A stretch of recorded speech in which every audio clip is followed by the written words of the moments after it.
آپ اللہ کی عبادت کریں خالص اللہ کے لیے.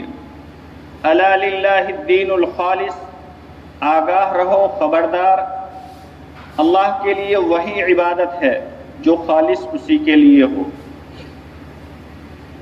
ان دو لفظوں سے اخلاص کی تعلیم ہے اور اخلاص کی طرف انسان کو دعوت ہے.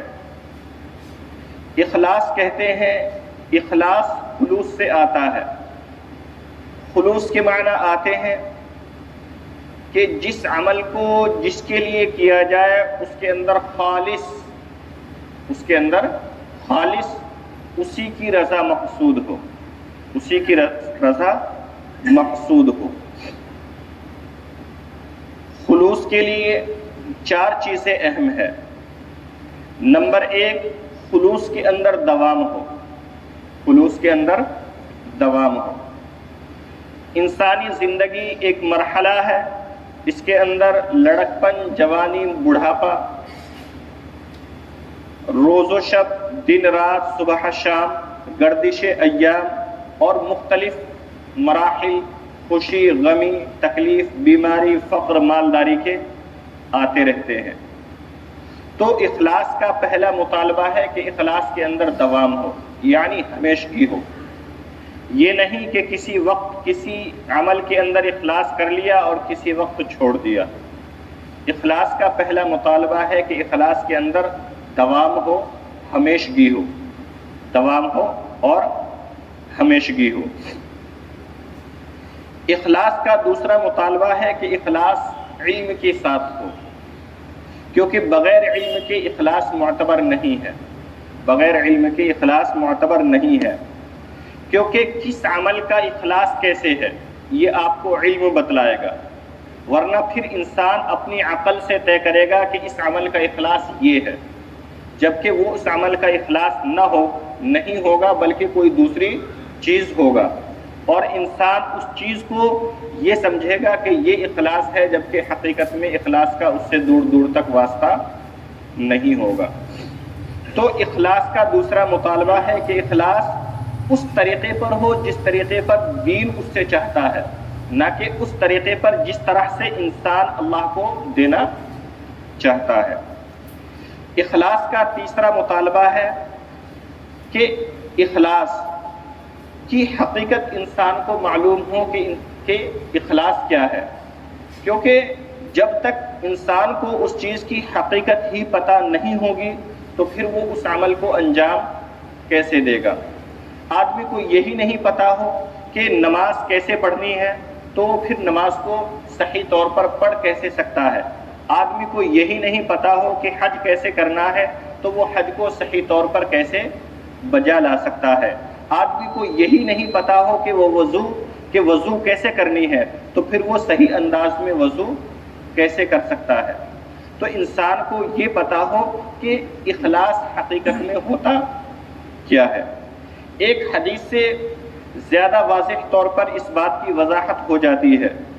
مسند احمد کی ایک روایت کے اندر آتا ہے کہ ایک صحابی نے نبی صلی اللہ علیہ وسلم سے دریافت کیا کہ میں صدقہ و خیرات کرتا ہوں، میں صدقہ و خیرات کرتا ہوں اور میری مرضی اللہ کو خوش کرنے کی ہوتی ہے، میری نیت اخلاص کی ہوتی ہے، لیکن میرے دل میں یہ بھی نیت ہوتی ہے کہ لوگ میری تعریف کریں کہ ہاں بڑا صدقہ و خیرات کرنے والا ہے. نبی صلی اللہ علیہ وسلم نے فرمایا قسم ہے اس ذات کی جس کے قبضے میں میری جان ہے، اللہ اسی عمل کو قبول کرتے ہیں جو خالص اسی کے لیے کیا گیا ہو. اس کا مطلب یہ نکلا کہ اگر انسان کسی عمل کو کرتا ہے اور پھر یہ چاہتا ہے، انسان کسی عمل کو کرتا ہے اور اس کے اندر اس کی اخلاص کی نیت ہوتی ہے، لیکن وہ یہ بھی چاہتا ہے کہ کاش کوئی مجھے دیکھ لے اس عمل کو کرتے ہوئے تاکہ پھر وہ میری تعریف کرے. تاکہ مثلا میں تفسیر کر رہا ہوں، اب میں ہی یہ سوچنے لگوں کہ لوگ میری تعریف کریں کہ ہاں بہت اچھی کر رہے ہیں، تو یہ اب شرک ہو گیا. یہ کیا ہو گیا؟ یہ ریاکاری ہو گئی، کیونکہ ظاہر سی بات ہے ریاکاری بھی شرک خفی کہلاتی ہے۔ تو یہ اخلاص کے منافی ہے اور یہ اخلاص کے اندر نہیں رہی۔ وہ الگ بات ہے کہ پہلے میرے اندر اخلاص کی نیت ہو، لیکن اب اگر یہ نیت ہو گئی تو اب سارا بیڑا غرق ہو گیا۔ اسی طرح اگر انسان تنہا نماز پڑھتا ہے تو جیسے میں آئے ویسے پڑھ لیتا ہے، لیکن جیسے ہی دیکھے کہ کوئی مجھے دیکھ رہا ہے تو پھر اچھی طرح رکوع بھی کر رہا ہے، اچھی طرح سجدہ بھی کر رہا ہے، تو یہ کیا ہے؟ اخلاص نہیں ہے، اس نماز کا کوئی ثواب نہیں ہے، اس نماز کا کوئی ثواب نہیں ہے۔ اور یہ صرف عبادات کے اندر نہیں، معاملات کے اندر، ہر چیز کے اندر آپ کو آئے گا، کیونکہ پہلے بتا دیا گیا کہ اخلاص کے اندر دوام مطلوب ہے۔ یہ صرف جوالی کی عبادات کے اندر نہیں، حاجی کی عبادات کے اندر نہیں، عام انسان کی عبادات کے اندر بھی یہ چیز مطلوب ہے۔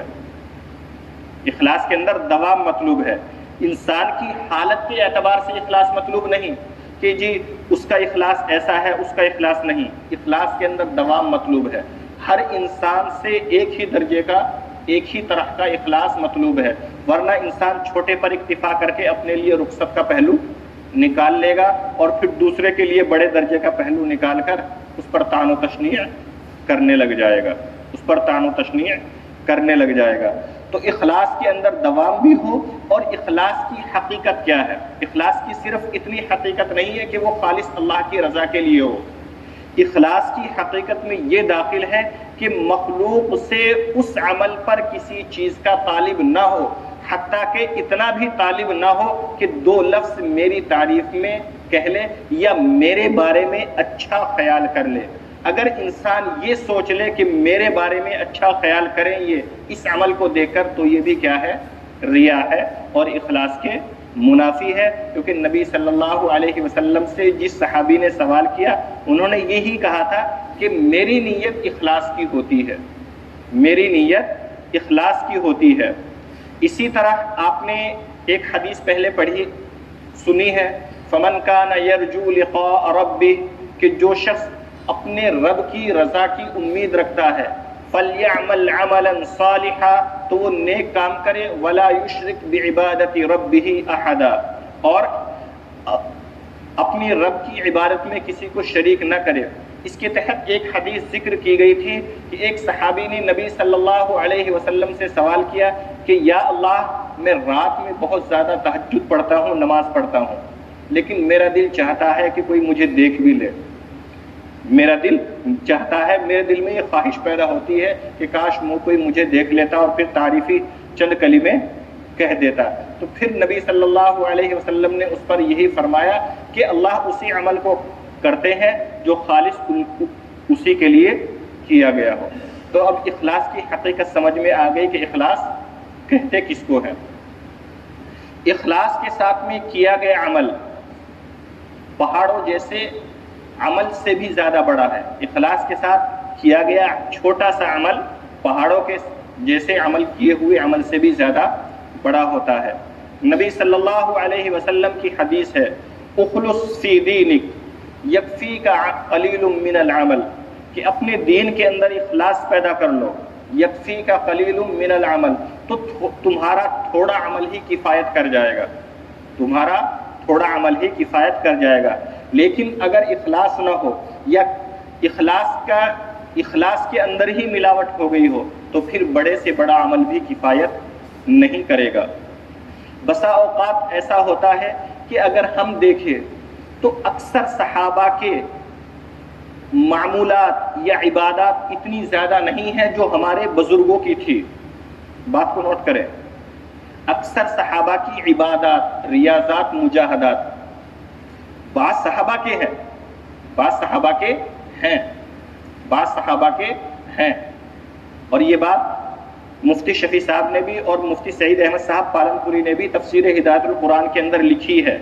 یہ میں کوئی اپنی طرف سے نہیں کہہ رہا ہوں، لیکن تھوڑا اس کو سمجھنے کی ضرورت ہے کہ اکثر صحابہ کی معمولات، ریاضات، مجاہدات ایسے بھی نہیں ہیں جو ہمارے بزرگان دین کے ہیں، جو اکثر اولیاء اللہ کے ہیں، لیکن پھر بھی صحابہ کے اعمال ان بزرگوں کی پوری زندگی کے اعمال سے بڑھے ہوئے ہیں۔ بات سمجھ میں آئی؟ پھر بھی ان صحابہ کے تھوڑے سے اعمال، کیونکہ صحابی کس کو کہتے ہیں؟ جس نے نبی صلی اللہ علیہ وسلم کی بحالت ایمان زیارت کی ہو اور ایمان پر ہی اس کا خاتمہ بھی ہوا ہو، اس کو صحابی کہتے ہیں۔ اب چاہے وہ نبی صلی اللہ علیہ وسلم کی صحبت کے اندر ایک لمحہ ہی کیوں نہ رہا ہو، تو اکثر صحابہ کے حالات تو ہمیں معلوم بھی نہیں کہ کیا ہے 10-15 صحابہ کے اکثر حالات ہم جانتے ہیں، لیکن اکثر صحابہ کے ریاضات اور مجاہدات اتنے نہیں ہیں جو ہمارے سامنے بزرگان دین کے آ جاتے ہیں، لیکن پھر بھی ان بزرگان دین کے تمام ریاضات اور مجاہدات ان کے سامنے کوئی حیثیت اور مرتبہ نہیں رکھتے، کیونکہ جو اخلاص، جو کمال اور جو نورانیت ان اعمال کے اندر ہے وہ ان اعمال کے اندر کبھی نہیں مل سکتی۔ آپ اس کو ایک مثال سے سمجھ سکتے ہیں۔ عبداللہ ابن مبارک سے پوچھا گیا کہ حضرت معاویہ افضل ہے یا عمر ابن عبدالعزیز؟ عمر ابن عبدالعزیز کو آپ سبھی جانتے ہیں کہ ہر شخص ان کی تعریف کرتا ہے، حتیٰ کہ ان کو 5واں خلیفہ راشد تک کہہ دیا جاتا ہے۔ تو عبداللہ ابن مبارک رضی اللہ تعالی عنہ سے پوچھا کہ عمر ابن عبدالعزیز افضل ہے یا حضرت معاویہ؟ تو عبداللہ ابن مبارک نے جواب دیا کہ جہاد کرتے ہوئے جو گرد و غبار حضرت معاویہ کے گھوڑے کی ناک کے اندر گیا ہوگا وہ بھی عمر ابن عبدالعزیز سے افضل ہے، جبکہ عمر ابن عبدالعزیز کی شخصیت کے کیسے واقعات ہیں اور کیا زندگی ہے وہ ہم سبھی نے پڑھی ہے کہ خلافت سنبھالنے کے بعد کبھی غسل جنابت کی نوبت بھی نہیں آئی، خلافت سنبھالنے کے بعد کبھی غسل جنابت کرنے کی نوبت بھی نہیں آئی، یعنی رات بھر مجاہدہ الی اللہ، جبکہ حضرت معاویہ کے کوئی ایسے واقعات منقول نہیں ہے، لیکن پھر بھی وہ افضل ہے۔